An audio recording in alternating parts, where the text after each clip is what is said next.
what would you advise and how to understand life? जब आप शऊर हासिल कर लें तब you need to understand where to step back a second and to think over की ज़िंदगी actually है. What we're not looking at is the larger picture of what humans are becoming. इस वक्त करंट डायनामिक्स में जो हमारे youngsters के लिए या इंडिविजुअल्स के लिए है, मैं अपनी बात करूं आपकी बात करूं, सबसे बड़े चैलेंजेस आपको क्या दिखाई दे रहे हैं? एक सबसे बड़ी हमारी मिसकंसेप्शन अबाउट ह्यूमन डेवलपमेंट ये है कि हम ये समझते हैं कि जैसी डेवलपमेंट इंसान की होती रहेगी हमें इंफॉर्मेशन ज़्यादा मिलेगी तो हम ज़्यादा शऊर पाएंगे. Problem here or the understanding point here is when there is a lot of information there is a lot of noise. Decision making को किस तरह बेहतर किया जा सकता है और एक सही फैसला लेने की सलाहियत इंसान किस तरह अपने अंदर पैदा करे? प्रॉब्लम हियर इज़ नॉट के मॉडल्स सही हैं या गलत है.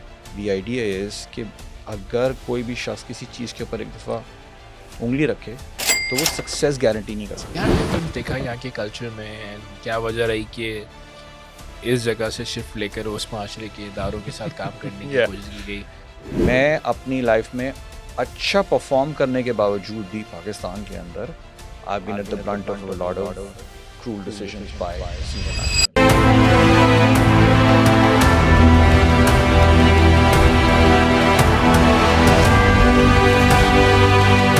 Thank you so much, Hassan Bhai, for showing up in this podcast, which you call Impact with Samat. I think you've been a mentor for many individuals, and मैंने भी आपसे अपनी एक इब्तिदाई ज़िंदगी में कुछ कलमात सीखे और मैंने हमेशा से बात अंडरस्टैंड करी कि अगर आपने किसी से एक लफ्ज़ भी सीखा तो वो शख्स आपका उस्ताद होता है. और I still remember the kind of discussions you do in that time.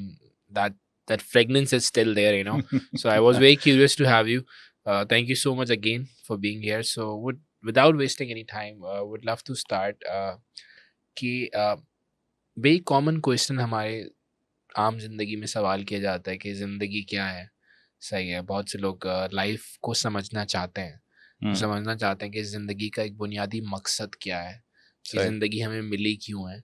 But since there's a lot of bombardment, there's a lot of digital overload, सही a lot of authors are coming up, there's so many books. What would you advise and how to understand life? Okay. First, Assalamu alaikum and thank you so much for having me. तुम्हारे शिकवे का जवाब यही है कि यार I do agree. I should have been in a lot of places where I have not been able to show up. So I'm actually thankful to you. अल्लाह का करम है और I thankful to you to call me और इतने अरसे के बाद अच्छा है मुलाकात भी हो गई और ऐसे ही ऐसी बात भी हो गई.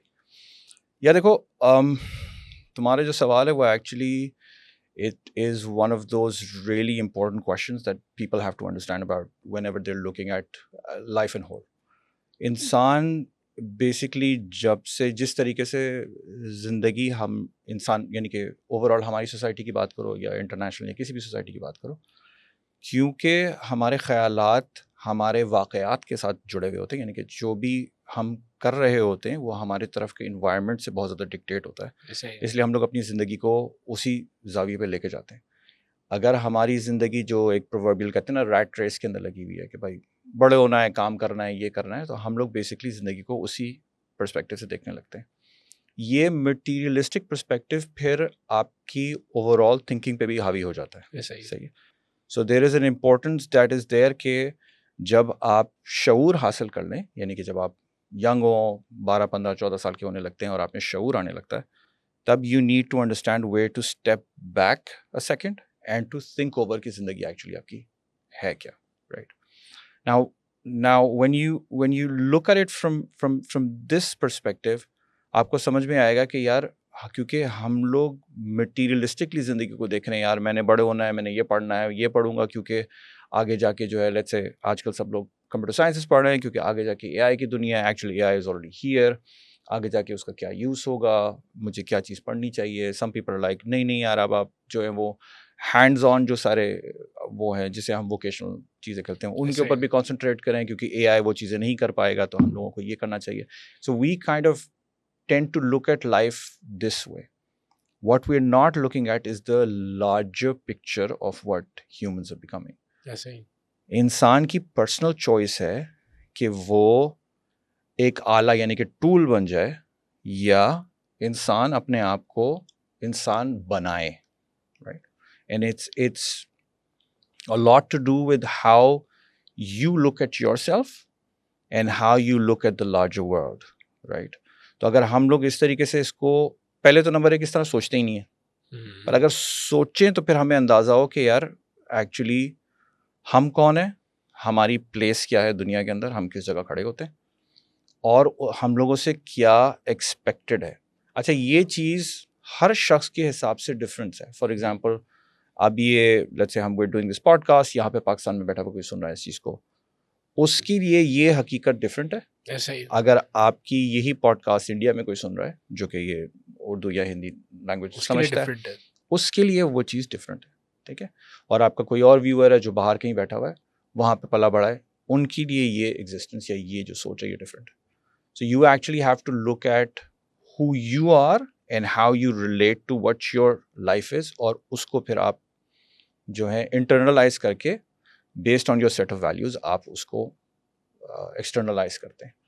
सो the truth about understanding life as a whole is to understand what the general principles, general truths about life is. और वो जब आप एक दफ़ा समझ लेते हैं तो फिर आप चीज़ें जो है ना उससे आहिस्ता आहिस्ता लेकर आगे बढ़ते हैं. और ये एक बात मैं सिर्फ क्लियर करूं before you I would let you move on to the next question would be, ये बातें तख़य्युलाती नहीं है, यानी कि they not make believe, this not just philosophical, this is as practical as life can B.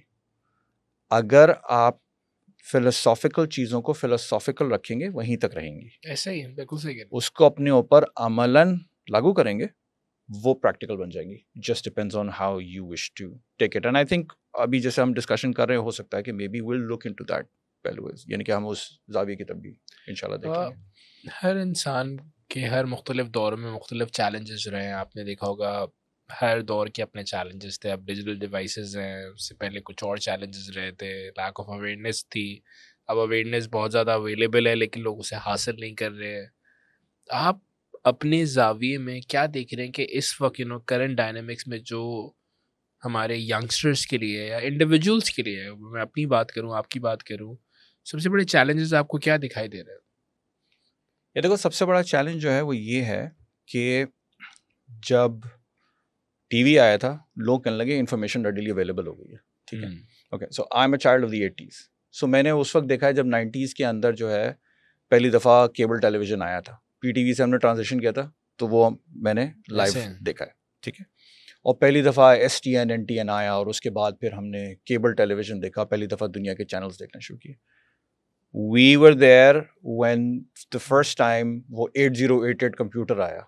ठीक है. And we used to play ninja and Shinobi और पता नहीं क्या क्या उससे क्या लगता. वहाँ से हम आए याहू के ऊपर. सही है. फिर याहू से हम आ गए गूगल के ऊपर. सही है. So we have seen that digital track. एक सबसे बड़ी हमारी मिसकंसेप्शन अबाउट ह्यूमन डेवलपमेंट ये है कि हम ये समझते हैं कि जैसी डेवलपमेंट इंसान की होती रहेगी हमें इंफॉर्मेशन ज़्यादा मिलेगी तो हम ज़्यादा शऊर पाएंगे. राइट. हम लोग without a second heart beat ये समझते हैं कि नॉलेज मीन्स कि हमें शऊर आ जाएगा. The truth of the matter is knowledge के आते ही हमें शऊर नहीं आता.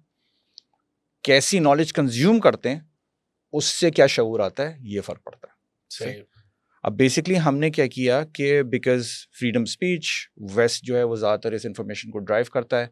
ज़्यादातर कंटेंट चीज़ें अब अगर आजकल की बात करें वो सारा का सारा वेस्ट से और वेस्टर्न कंट्री से ही ड्राइव किया जाता है. आप उसे कंज्यूम कर रहे हैं, चाहे अब वो सोशल मीडिया हो, चाहे उसके ऊपर आप नेटफ्लिक्स ले लो, स्टार 10 चैनल ले लो, HBO ले लो, तो वहाँ से ड्राइव कर रहे हैं. ठीक है. हम लोग यहाँ पे बैठ के फॉर एग्जांपल वो कोई सीरीज़ बनाते हैं जो कि थोड़ी सी ऑफेंसिव होती हैं, हम लोग यहाँ पे खड़े होकर बोल रहे होते हैं देखो उन्होंने मुसलमानों के खिलाफ, उन्होंने अपनी ही ऑडियंस के लिए बनाया था, आपके लिए था ही नहीं, और वो वहीं दिखाना चाह रहे थे. आप बाय प्रॉक्सी देख रहे हैं क्योंकि आपके पास यहाँ पे नेटफ्लिक्स आता है, वरना वो आपके लिए नहीं है. जिसके लिए उन्होंने बनाया वो उन्हीं के लिए वो बनाते हैं. सो they are pushing something that is there. The problem here, or the understanding point here is, when there is a lot of information, there is a lot of noise. आपने क्या देखना है या आपको क्या दिखाना है, इसके लिए एक चीज़ ज़रूरत है जिसे कहते हैं हम गेट कीपिंग. ठीक है. एंड अगर आप थोड़ा सा स्पिरिचुअल पर्सपेक्टिव देखो, यहाँ पर वो चीज़ आ जाती है कि भाई तालीम के साथ तरबियत की बहुत ज़रूरी क्यों है। अहमियत थी। तरबियत की अहमियत ये थी कि पेरेंट्स जो खुद बाशऊर हों, वो ये गेट कीपिंग करें कि मेरे बाद मेरी जो औलाद है वो क्या कंज्यूम करती है। ज़बरदस्त। ठीक।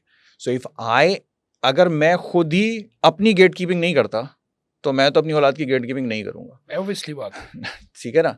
अगर मैं खुद जो है फॉर एग्जांपल आप किसी किसी के घर में लेट्स सपोज कोई अल्कोहलिक बेवरेजेस जैसे कंज्यूम होती हैं, अगर खुद बाप शराबी होगा, बेटे का हाथ कैसे रोकेगा बताओ। Very true. ठीक है। और तो अगर मैं खुद जो है वो ऐसा कंटेंट कंज्यूम कर रहा हूं, मैं कभी बाशऊर तरीके से वो नहीं करूंगा। So first is personal gate keeping, मैं पहले करूं, उसके बाद इस नॉइस दूसरा को वे। फिल्टर करके अपने बच्चे को बोलूं बेटा देखो this is what you should be doing और गोइंग टूवर्ड्स। एक दफा जब आप वो गेट कीपिंग बिल्ड कर देते हैं, फिर एक एज तक आप वो गेट कीपिंग कर सकते हैं, उस एज उसके के बाद बाद आप आप नहीं कर कर नहीं सकते। नेचुरली बच्चा बड़ा हो जाता है, उसका शऊर इतना पक्का हो जाता है कि वो बना लेता है। बट जब फॉर्मेशन आपने करनी होती है ना, तब आप कर सकते हैं। यानी कि दरख्त जब लग रहा होता है ना, तो जैसे आप एक बड़ी अच्छी सी मिसाल है कि कोई भी अच्छा माली होता है, अगर उसको दरख्त सीधा खड़ा करना होता है ना, तो वो लकड़ियां लगाता है, उसको स्ट्रेट करता है वेरी ट्रू। और उसको उससे वैसे उठाता है ताकि वो सीधा उठे। आपका काम उस माली का काम है, आपने पानी देना है, उस पर खाद डालनी है और आपने उसको लकड़ियां लगा के सीधा उठाना है ताकि दरख्त सीधा उठे। देखिए एक दफा दरख्त सीधा उठ जाता है, फिर उसकी शाखें कहाँ जाती हैं ये आपके कंट्रोल से बाहर है। बहुत ज़बरदस्त, तो बहुत आप ज़बरदस्त। आप आप अपनी तरबियत को भी ट्रस्ट करें और अल्लाह सुब्हान ताला की ज़ात को भी ट्रस्ट करें, and then you keep it to that mental perspective, और वैसे चलें तो। Thank you, Sanbhai, for sharing this beautiful perspective about life, about the work which we do. मैंने एक और चीज़ समझी कि हमारे यहाँ जहाँ बहुत सारे चैलेंजेस हैं, वहाँ पे एक बहुत बड़ा चैलेंज जो है ये है कि लोग डिसीजन मेकिंग में स्ट्रगल कर रहे होते हैं, सही। वो फैसला ले नहीं पा रहे होते। इट्स जस्ट बिकॉज एक इंटेलेक्चुअल डाउनफॉल है, अवेयरनेस की कमी है। चाहे हम करियर की बात करें, चाहे हम प्रोफेशनल लाइफ की बात करें, in your life you have different careers, different decision making. आप पहले एक अलग डोमेन में थे, अब एक अलग डोमेन में। डिसीजन मेकिंग को किस तरह बेहतर किया जा सकता है और एक सही फैसला लेने की सलाहियत इंसान किस तरह अपने अंदर पैदा करे? ये देखो, सही फैसला लेना जो होता है ना, उसके लिए एक चीज़ इंपॉर्टेंट जो पहले पता होनी चाहिए वो ये है कि कॉन्सिक्वेंस क्या है। यानी कि हम जब कोई भी फैसला लेने लगते हैं तो हम लोग उसमें घबराते क्यों हैं कि ये सही है या गलत है, राइट। तो there are lots of ways. कुछ लोग कहते हैं यार स्वॉट, जैसे अगर आप प्रैक्टिकल देखो, स्वॉट एनालिसिस कर लो, इस तरीके से पता चलेगा। प्रोज एंड कॉन्स लिख लो, इस तरीके से पता चल जाएगा। 2-3 और मॉडल हैं, आप स्ट्रेंथ्स एंड वीकनेसेस निकाल लो, कुछ कर लो। इस तरह लोग मॉडल्स पे जा रहे होते हैं। The problem here is not के मॉडल्स सही हैं या गलत है। द आइडिया इज़ कि अगर कोई भी शख्स किसी चीज़ के ऊपर एक दफ़ा उंगली रखे तो वो सक्सेस गारंटी नहीं कर सकता। यहाँ से आती है एंग्जाइटी कि यार मुझे नहीं पता कि मैं ये करूँगा ये सही होगा या गलत होगा, right. So the first thing that I would probably से, सही फैसला लेने के लिए तो कहना, एक चीज़ को कहना कि ये सही फैसला होगा या नहीं होगा, ये itself is not exactly a very right correct term to use.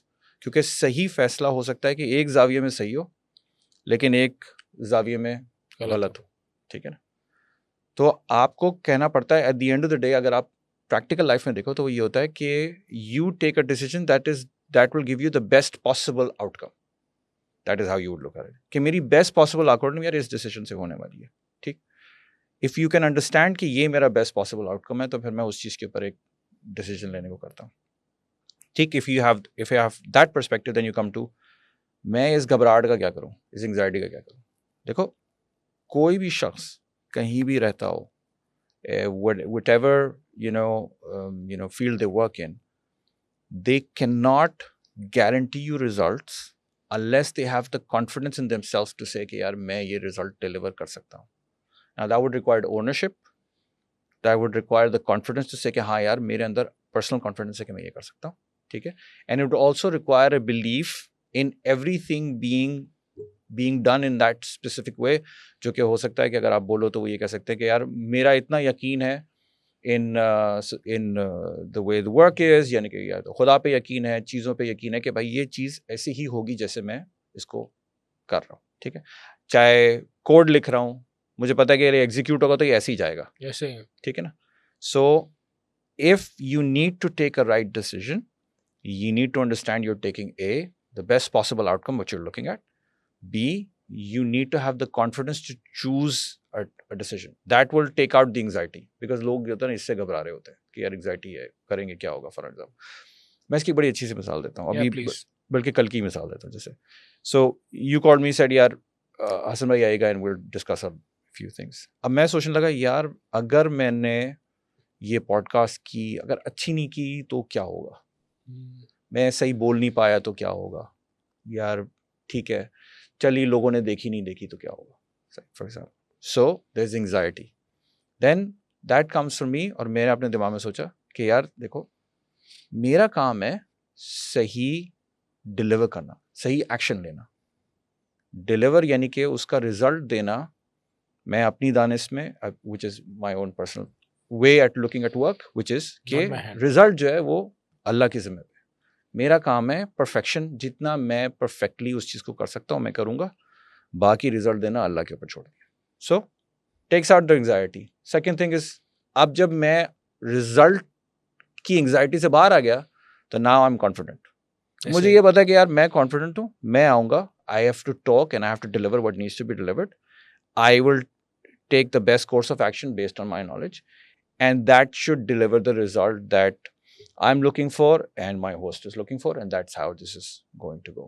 So in my mind I've actually thought of all the steps that I am looking at. मैंने pros and cons mind में कर लिए. Confidence मैंने drive किया from my own understanding of how things will be. और मैंने कहा कि ठीक है मैं क्या prep करूँ क्या नहीं करूँ. मैंने कहा anxiety नहीं करो, just because the idea here is to make sure that you have an understanding of my perspective on certain things. So मैंने कहा ठीक है, all I need to do is brush that up, get it ready down, अपने आप को मैं focus रखूँ और उस चीज़ को मैं deliver करूँ. So you actually take a few practical steps in your mind, यानी कि 1 2 3 ये करना है, ये करना है, ये करना है, and then that's gonna lead you to the best possible outcome, and that will ultimately give you a good decision. You worked in Pakistani environment as well. Yep. आपने यहाँ पे पाकिस्तान में मुख्तलिफ ऑर्गेनाइजेशन के साथ काम किया. Currently you're working within US based firm. Yep. क्या डिफरेंस देखा यहाँ के कल्चर में, एंड क्या वजह रही कि इस जगह से शिफ्ट लेकर उस माशरे के इदारों के साथ काम करने की कोशिश की गई? I know there's a very interesting story behind it, but would love to understand. Yeah, there's a lot of interesting stories behind it. यार देखो जैसे ये बात अभी तुम कर रहे हो, and I'm really, I mean it's really good that you've structured the question this way. तुम डिसीजन वाले सवाल से डायरेक्टली यहाँ लेकर आए, क्योंकि इसके पीछे भी एक बात है. इसी तरीके से इंसान बहुत सारी चीज़ों जो होती है वो डिसीजन अपने साथ हुए हुए एक्शंस को देख के भी कर रहा होता है. मेरे जो पास्ट एक्सपीरियंस है, जैसे हर शख्स का अपना पास्ट एक्सपीरियंस होगा, वो डिक्टेट करता है कि वो आगे क्या चीज़ करने वाली है. ठीक है. So I worked in MNCs here, I worked at one of the largest companies in Pakistan. मैंने यहाँ पे देखा है कि यही एंग्जाइटी जिसकी मैं बात कर रहा हूँ about performance and about what is going to happen, the anxiety of what the result is going to be, has led a lot of people and a lot of senior management to make very cruel decisions. Right? मैं अपनी life में अच्छा perform करने के बावजूद भी पाकिस्तान के अंदर I've been at the blunt of a lot of cruel decisions by senior management. And the reason that they have is because आगे वाले मैनेजर की इनसिक्योरिटी मेरी परफॉर्मेंस से उसका कोई ताल्लुक नहीं रखती. मैं एग्जैक्ट बहुत सारी चीज़ें कोट कर सकता हूँ, बट आई अंडरस्टैंड दैट इस चीज़ को सफ़र करने के बावजूद भी I will leave them the dignity of not naming anybody. So मैं ये छोड़ दूँगा. ठीक. But I would say the difference that I found when I started working for the current organization or for people, because तुम already ग़ालिबन इसको tag करोगे तो people will already find out. So I work as the head of customer experience for a US-based firm out of Austin, Texas, called 360 Factors Inc.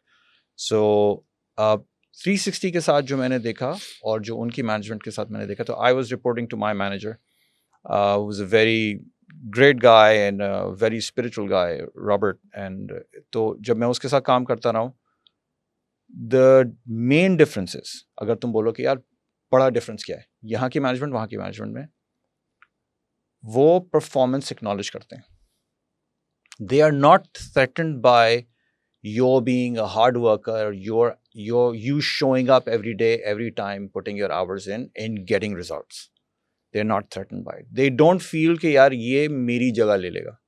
Pakistan में सबसे ज़्यादा खौफ ये है यार इसने अच्छा किया मेरी जगह ले लेगा. ऐसे ही जो कि एक so like I said, इंसान जब अपनी एंग्जाइटी प्रोजेक्ट करता है ना दूसरी चीज़ों के ऊपर, जैसे तुम एक लफ्ज़ जो तुमने जैसे मेंशन किया, जैसे यार अवेयरनेस एक प्रॉब्लम है. अवेयरनेस ये है कि what the manager doesn't understand is कि if my department does well, that reflects good on me as well as on everybody else.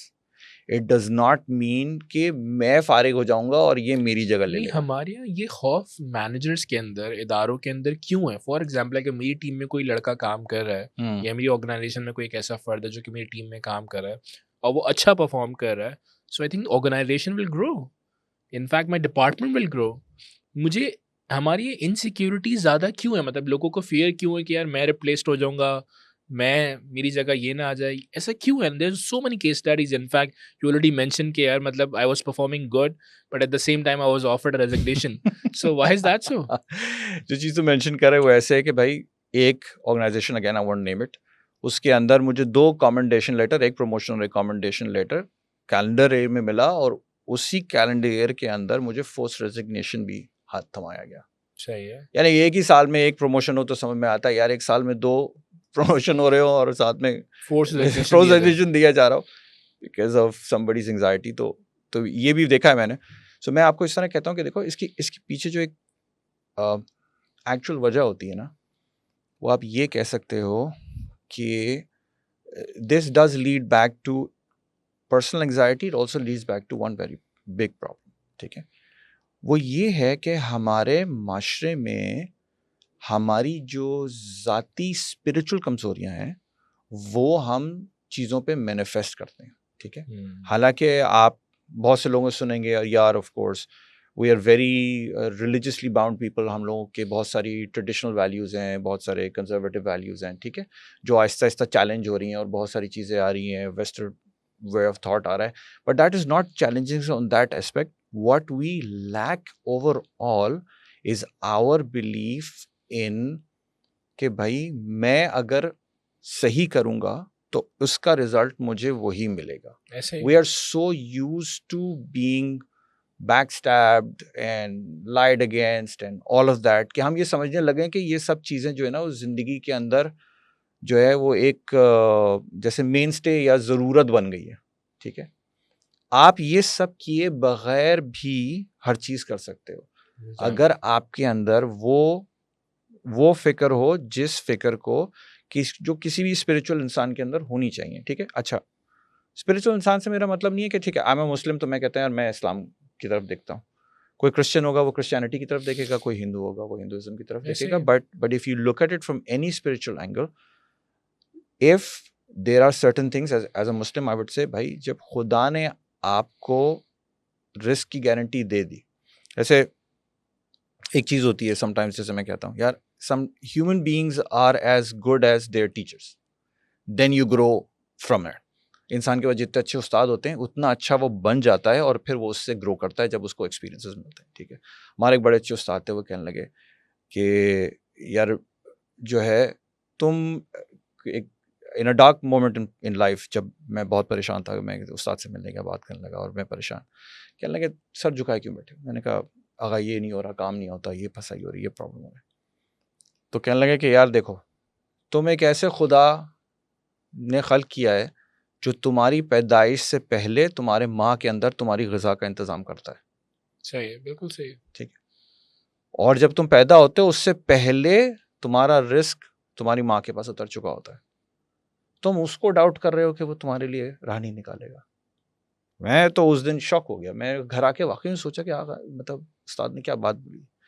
हम जब ये यकीन ही नहीं रखेंगे और ये समझेंगे जो हम कर रहे हैं उसी से ड्राइव होता है, क्या बात है, वाह, तब तक हम यही समझेंगे. As long as you believe that मैं जो कर रहा हूँ वो सही करूँ, मतलब I do what is right and I continue do it consistently, that is the only thing I need. Results जो हैं वो हाथ में नहीं है, अल्लाह के हाथ में नहीं है, अल्लाह के हाथ में छोड़ दे यार. और एंग्जाइटी सबकी इसी पे निकलती है यार. कोई भी शख्स आपसे आगे नहीं निकल सकता अगर आप खुद वो नहीं करो. मैं इसकी एक बड़ी I mean just to wrap this up, I'll give you just really good example. Let's say अब हम जैसे कराची में रहते हैं, आप बाहर निकलो, रोडे जैसी भी जिस भी कंडीशन में आप देखो, रोडों पे जो कंकर पड़े होते हैं ना, इतने सारे रोड पे छोटे छोटे पत्थर है, जूते पहने हो ना तो हर कंकर हर पत्थर पे इंसान चल के गुजर सकता है. ऐसे ही है. ठीक है, और वो चल लेता है. लेकिन अगर आपके जूते में छोटा सा कंकर हो ना तो 4 कदम नहीं चल सकते जब तक कि वो कंकर रिमूव ना किया जाए. बिल्कुल सही है.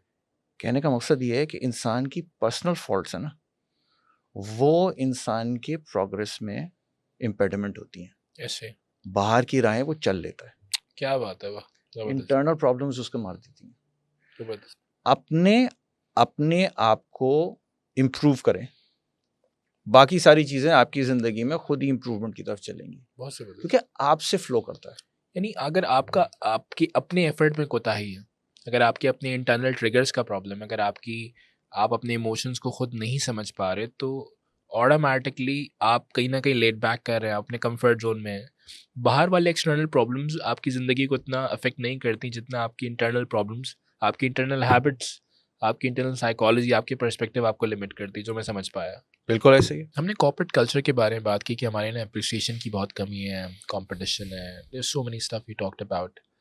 Moving back, how do you see the intellect part in our society? मुझे हमारी सोसाइटी में बहुत इंटेलेक्चुअल डाउनफॉल नज़र आता है. यानी I have seen in the beginning that आप बहुत पढ़ते थे, समझते थे, और आज भी मैं देखता हूँ कि आप चीज़ों को पढ़ रहे हो. You already mention, how do you see this कि हमारे इंटेलेक्चुअल डाउनफॉल क्यों इतना ज़्यादा? या मैं सवाल को थोड़ा और रिफ्रेस कर दूं, हम बहुत सी चीज़ों को ढूंढने की कोशिश कर रहे हैं. हम कोई छोटी सी भी चीज़ खो जाए हम उसको ढूंढ रहे होते हैं, लेकिन हम अपनी सेल्फ डेवलपमेंट के ऊपर, अपने सेल्फ के ऊपर काम करने को इम्पोर्टेंट नहीं समझते. हम कहते हैं इसका आरओआई क्या है, हम हर चीज़ में आरओआई ढूंढने लग जाते हैं. सही है. वो सेल्फ डेवलपमेंट जिसके बारे में दुनिया कह रही है कि सबसे बड़ा आरओआई सेल्फ डेवलपमेंट में छुपा हुआ है, हम उस पर काम नहीं करें. Why is that so? Alright, so these are basically two questions. So I'll answer the first one as far as organizations are concerned, और फिर मैं जो personal development है उसके ऊपर मैं एक second बात करता हूँ. ठीक है, तो अगर आप organizations की बात करो, so I'll say this clearly, having worked in the HR departments of companies, और मैं L&D और organization development के part में था, मैं आपको बिल्कुल एक straight forward बात ही बोलता हूँ. पाकिस्तान में सही, बाहर भी एक हद तक, not in every company, but there are certain companies who try to traverse over this, but larger जो आपको set majority set मिलेगा, वो organizations talented लोगों को hire करती हैं. सही है. Okay. Now आप overall advertisements देखो, HR के posts देखो, कोई भी देखो, we're looking for a talented this. So talented is a word that they throw around a lot, right? So अच्छा, what is talent? अब जैसे तुमने word use किया intellectual, acumen या इंटेलिजेंस का acumen आपका, ठीक है. You do have to understand कि जब इंटेलेक्चुअल acumen बढ़ेगा, तब इंटेलेक्चुअल acumen के साथ आने के साथ जो छोटे मोटे मसाइल होते हैं ना, पर्सनल जो भी छोटी छोटी चीज़ें होती हैं, वो उसके साथ आती हैं. ठीक है, तो अगर तुम मुझसे रैंक करो तो मैं इस तरह बोलूँगा, there is mid level intelligence. ठीक है, there is just baseline, borderline, mid level, you have talent, then you have brilliance, and then you have like, जिसे आप कह सकते हो कि आइंस्टाइन बोल लो. ठीक है, जिसे कह सकते हैं आप too much, आप जीनियस बोल दो. ठीक है, let's use the word strike. Organizations talented लोग हायर करती हैं, ब्रिलियंस कभी कभी हायर कर लेती हैं. सही है. जीनियस लोग हायर ही नहीं करती. क्यों? और इसकी वजह इसलिए क्योंकि हमारे प्रोग्राम्स जो हैं और हमारे सिस्टम्स हैं, वो टैलेंटेड से ऊपर के लोग बर्दाश्त ही नहीं कर सकते. क्या बात है? Honest, it's a very simple reason why. Because talent होगा, जो लोग होंगे टैलेंटेड होंगे, वो 9 to 5 में आपके मान जाएंगे. आप उनको बोलेंगे ऐसे खड़े हो, वो मान जाएंगे. ऐसे बैठ जाओ, वो मान जाएंगे. और आप उसको उनका टैलेंट भी कहने लगेंगे, अनफॉर्चुनेटली. ठीक है, कि वो आपके कहने पे खड़ा हो जाता है, आपके कहने पे बैठ जाता है, आप उसको कहते हैं यार ये बहुत टैलेंटेड है. ऐसे ही. ठीक. When you get to people who are brilliant, then they think out of the box. Then they get to solutions. Then they act out of the box too. because that is who they are. Company structures में brilliant लोग अलग से दिखते हैं, लेकिन उनको बर्दाश्त बहुत कम लोग कर पाते हैं. ऐसा ही. क्योंकि वो अपने टाइम पे उठेगा, अपने टाइम पे बैठेगा, लेट बैठेगा तो किसी और को अजीब सा लगेगा, अकेला रहेगा तब आपको अजीब सा लगेगा, टीम बिल्डिंग एक्टिविटीज़ डिनाई करेगा तो आपको अजीब सा लगेगा, किसी और चीज़ में बैठेगा. और specifically when you pass them over and you do stuff like, यानी कि जैसे हम कहते हैं ना MTO प्रोग्राम्स आप करेंगे और उन्हें पास ओवर कर देंगे, तब तो उसको बुरा लगेगा ही लगेगा. ठीक है. सो हम ब्रिलियंस कर लेते हैं. और लाइक आई सेड, जो हम पहले भी डिस्कस कर रहे थे कि फॉर एग्जांपल जो इतनी एंग्जाइटी है about managing somebody who is brighter than you are, वो तो आप ना ही पूछे. मैंने जीनियस वाला लेवल क्या है यार? जीनियस वाला लेवल ये है कि आप उसे कंटेन नहीं करते, आप उसे एक डायरेक्शन देते हैं और बोलते हैं कि this is my problem, help me solve it and do what you need to do, and then you give them the freedom to do it and then they will solve it. Right. ये हमारे यहाँ बहुत ही कम है. ये तो non existent है, नॉन एग्जिस्टेंट है. फॉर एग्जाम्पल, हम कंपनीज जहाँ पे वर्क फ्रॉम होम भी अलाउ करते हैं अब तो, क्योंकि हाइब्रिड अच्छा हो चुका है, उसमें अगर आप कोई शख्स हफ्ते में 2 दिन ना आए तो HR वाला फ़ोन कर लेगा तुम ऑफिस क्यों नहीं आ रहे. ठीक है. हालांकि वही HR वाला अगर ऑनलाइन बैठ के उसकी वर्किंग आवर्स देखे तो वो देखेगा कि वो 18 या 120 आवर्स करता होगा. वो नहीं देखेगा, वो बोलेगा यार तुम 2 दिन ऑफिस क्यों नहीं आ रहे हो. ऐसा ही है. सो यार, you can not cage something that is larger than the cage itself. So आप उन्हें स्ट्रक्चर में नहीं डाल सकते. तो हमारे यहाँ जो है फिर मीडियोक्रिटी जो है वो एक्सेप्टेंस बन जाती है, बिकॉज आप उसको टैलेंटेड का लिबादा चढ़ाकर जो है ना उसको एक्सेप्ट कर लेते हैं. सो मैं ये नहीं कह रहा कि जो लोग हैं वो टैलेंटेड नहीं होंगे या तालीम याफ्ता नहीं होंगे या नहीं करने होंगे. Structures need to be slightly flexible कि वो ज़्यादा इंटेलेक्चुअल एक्यूमेन वाले लोगों की बातें, उनकी चीज़ें, उनकी आदत को एक्सेप्ट करें कर सकें, और तब आप उसको चला सकेंगे. ज़बरदस्त. ठीक है. ये चीज़ उस वक्त पॉसिबल होती है जब अब यही देखो, अब इसी चीज़ को तुम क्रिएटिव एनवायरनमेंट में देखो.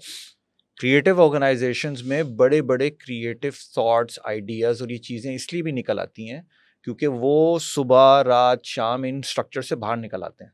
वो कहते हैं यार this is what we need to do, so think it over and you do what you need to do and they deliver.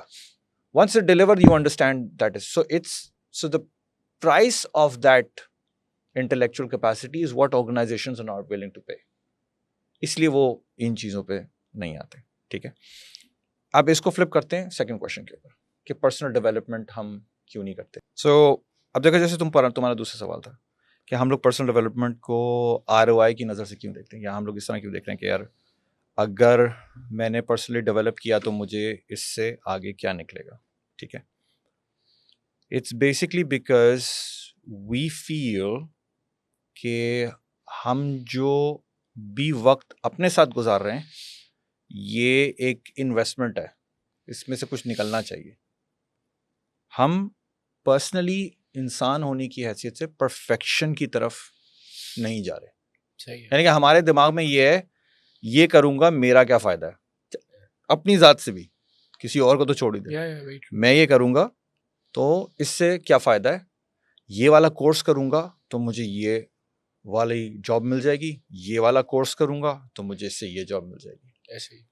ये नहीं सोचेगा कि यार अगर मैंने ये चीज़ सीख ली तो मैं एक बेहतर इंसान बन जाऊंगा, या मैंने अगर ये काम किया तो मैं इससे ये का चीज़ बेहतर कर सकूंगा. देखो, अगर आप किसी भी लेवल ऑफ स्पिरिचुअलिटी में, लाइक आई सेड, किसी भी स्पिरिचुअल सिस्टम में बिलीव करते हो, चाहे वो इस्लाम हो, क्रिश्चियनिटी हो, हिंदुइज्म हो, जुडाइज्म हो, किसी भी इसमें करते हो, there is always a connection with something greater than yourself. ठीक है. वो जो स्पिरिचुअल कनेक्शन है ना कि समथिंग ग्रेटर देन योरसेल्फ, अब हम इस्लाम में कहते हैं कि the greatest thing that you can connect to is Allah सुब्हानहू व तआला की ज़ात है. आप जिससे कनेक्ट करते हैं अल्लाह सुब्हानहू व तआला की ज़ात, क्योंकि सबसे आला है, दैट इज़ ट्रू परफेक्शन. सो तौहीद का मतलब ये हुआ कि अपने ऊपर जब तौहीद में लागू करूँगा एज अ मुस्लिम और मैं बोलूँगा ला इलाहा इल्लल्लाह, तो मैं पहले निगेट करूँगा कि कोई नहीं है सिवाय तेरे, जिसका मतलब है कि तू है और तू परफेक्शन है. तो तौहीद को अपने ऊपर लागू करने का मतलब हुआ कि मैं परफेक्शन की तरफ जाऊंगा, और परफेक्शन का जाने का मतलब है I will try to be perfect in what I do in my daily life. मैं अपने स्पिरिचुअल लाइफ में अच्छा हूँगा, मैं अपनी फैमिली लाइफ में अच्छा हूँगा, मैं अपने वालिदैन के साथ अच्छा हूँगा, एंड स्पेसिफिकली मैं अपने काम और उसके साथ सिंसियर हूँगा। बिल्कुल ऐसे।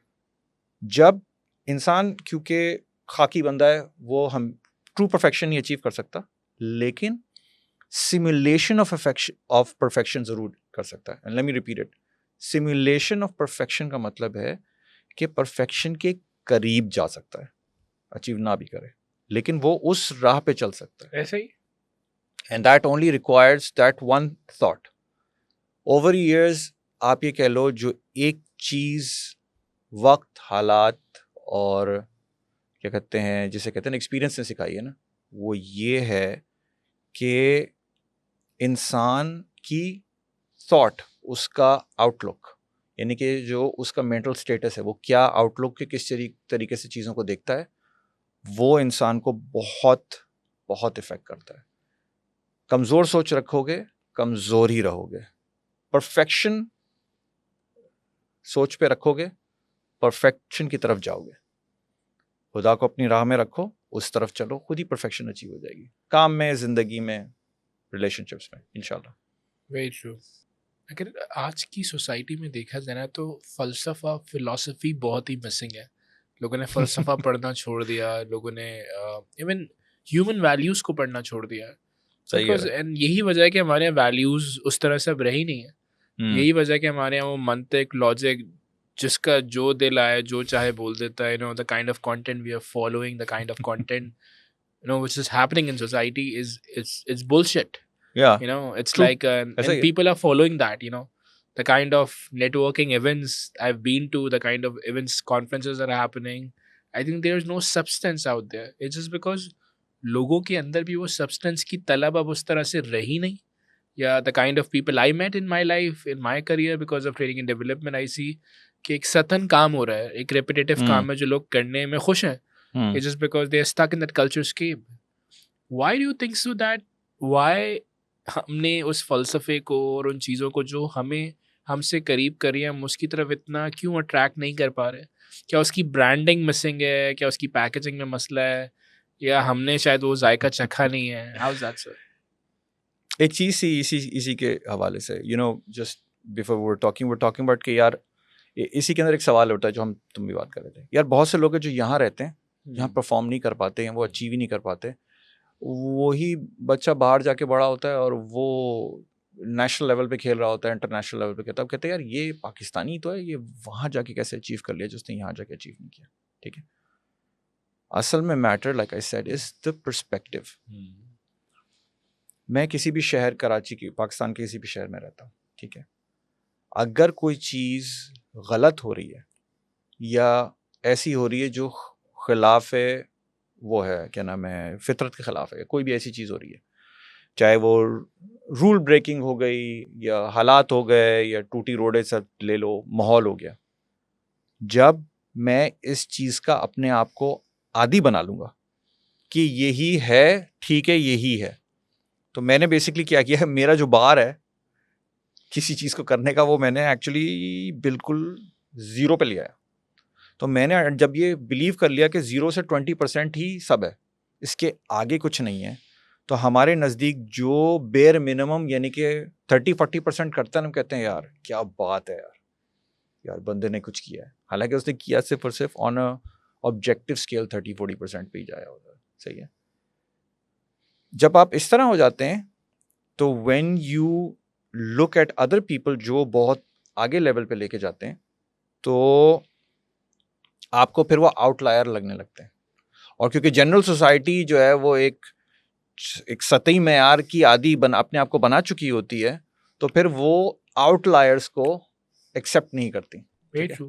तो मैं जैसे एक सिंपल मिसाल देता हूँ। मेरे वालिद एक दफ़ा कहा करते थे, मैंने जब इस तरह फ़लसफ़ा पढ़ रहा था, एक दफ़ा बाबा से बात हो रही थी, मैंने कहा यार मैं जा रहा हूँ यूनिवर्सिटी क्लास लेने के लिए। हमारे फ़िलासफ़ी की एक टीचर हुआ करते थे, अगर तुम्हें याद हो, जावेद इकबाल अमीरी साहब, ठीक है ना, यूनिवर्सिटी कराची, उनसे ऐसे ही मिलने के लिए मैं जा रहा था। ठीक है, वो हगेलियन डायलैक्टिक से ऐसी कोई चीज़ बहस हो रही थी, बात हो रही थी, मैं उधर जा रहा था, तो मुझसे बाबा कहने लगे तुम क्या करने जा रहे हो? मैंने कहा मैं ऐसी पढ़ने के लिए उनसे मिलने जा रहा हूँ।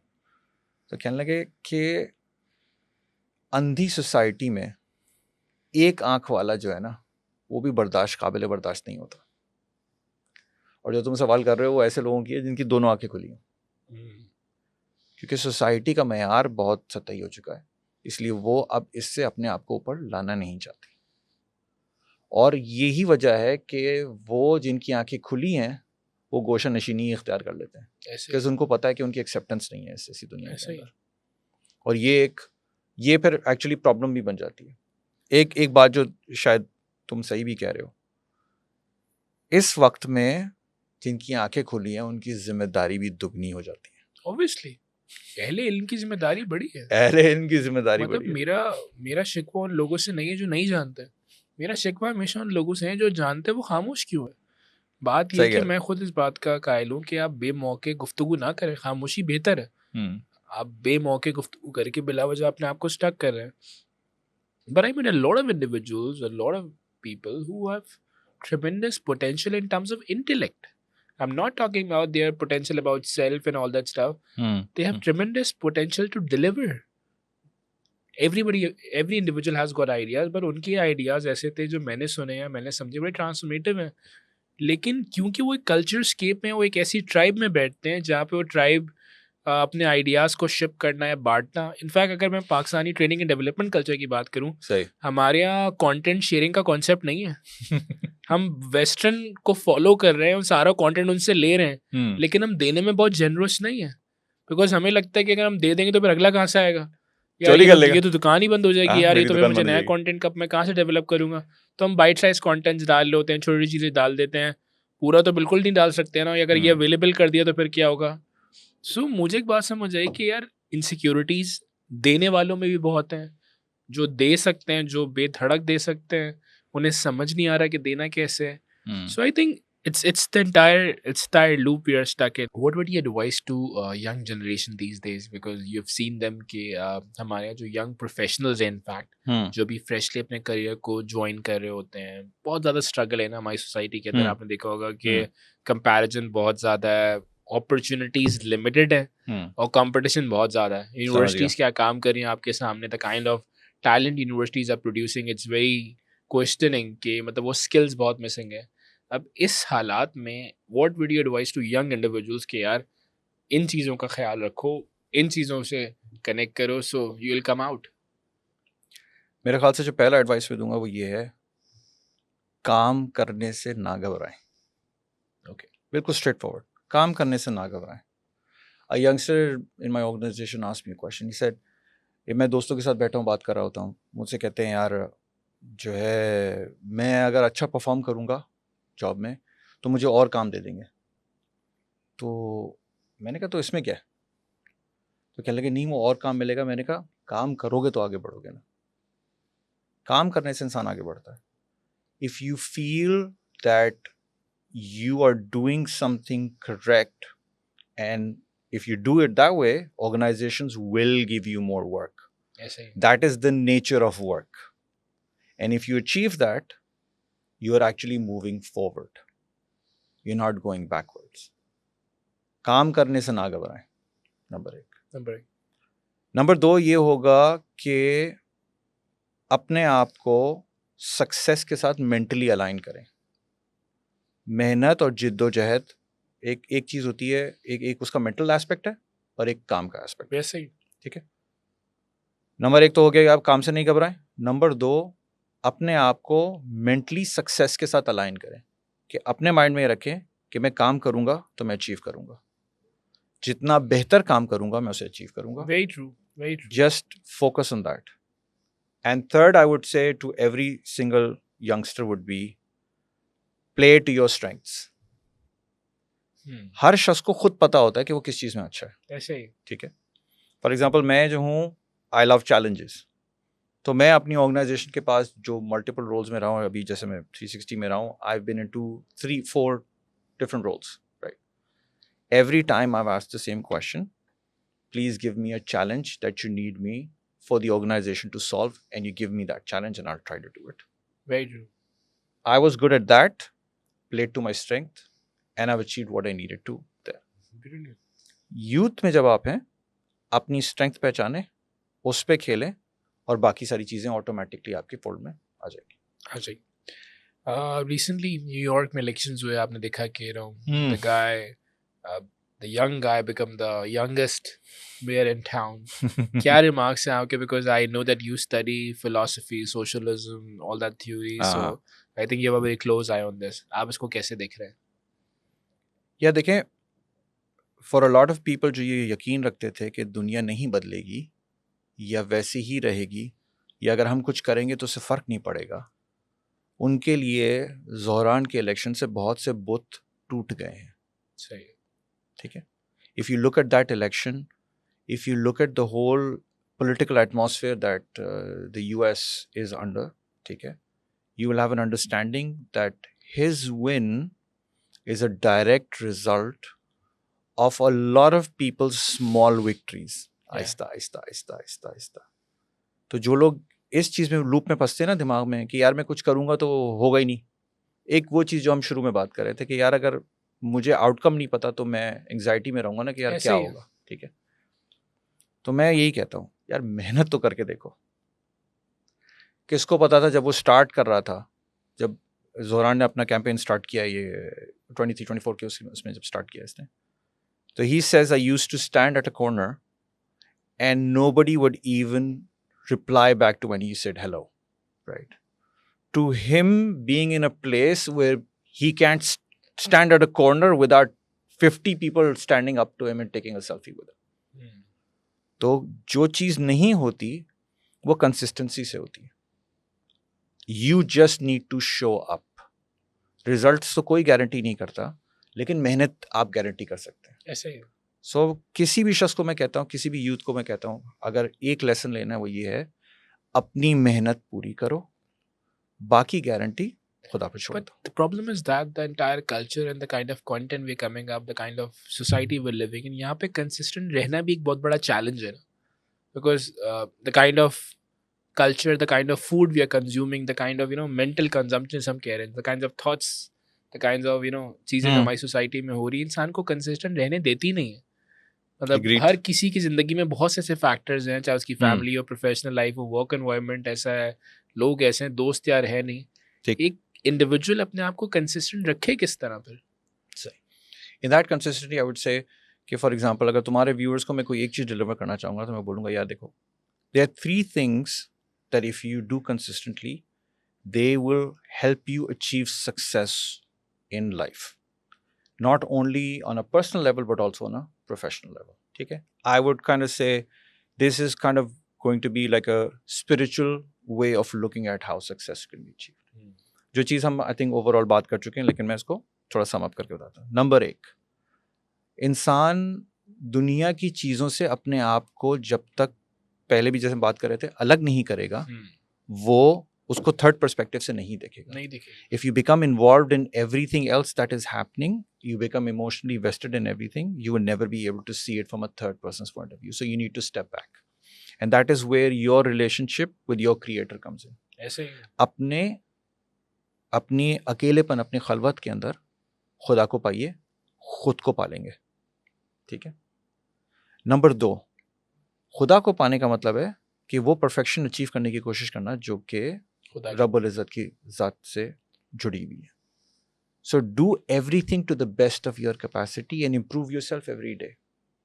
छोटा छोटा छोटा छोटा छोटा. एग्जैक्टली. ठीक है. अब इससे गुड टू ग्रेट चले जाओ, एटॉमिक हैबिट्स ले लो, इस तरह की जो बातें बहुत सारी वो ले सकते हो, but they are good frameworks to start something small, but you can achieve something. Third is consistency of action. ठीक है. जैसे एक मिसाल जैसे कही जाती है, जो दरवाज़ा खटखटाता है, दरवाज़ा उसी के लिए खोला जाता है. ठीक है. या बिल्कुल एक बहुत आसान, एक उस्ताद भी एक मिसाल कहते थे, बच्चा रोता है तो माँ खाना देती है. ऐसे ही. तभी खुदा ने रोने की जबिल्लत भी औलाद बच्चे में रखी. My last question to you, and that really makes me remind you that when you keep eternity in your mind, your visions become sharper. कहीं ना कहीं मैं समझता हूँ स्पिरिचुअलिटी, इटर्निटी पे फोकस रखना, तो अपनी वैल्यूज़ के ख्याल रखने से आपकी करियर, आपकी लाइफ में ना एक फोकस डेवलप होता है, कंसिस्टेंसी डेवलप होती है.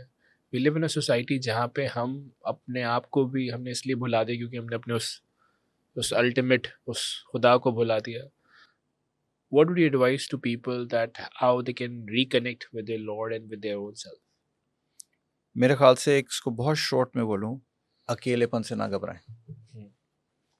याद रखें कि जब आप खलवत में हैं तो आप अकेले नहीं हैं, आप अपने रब के साथ अकेले. ठीक है. जब सब जाएगा तो फिर आपका और खुदा का रिलेशनशिप बनेगा. हर चीज़ को तोड़ेंगे तो फिर वहाँ तक आएंगे.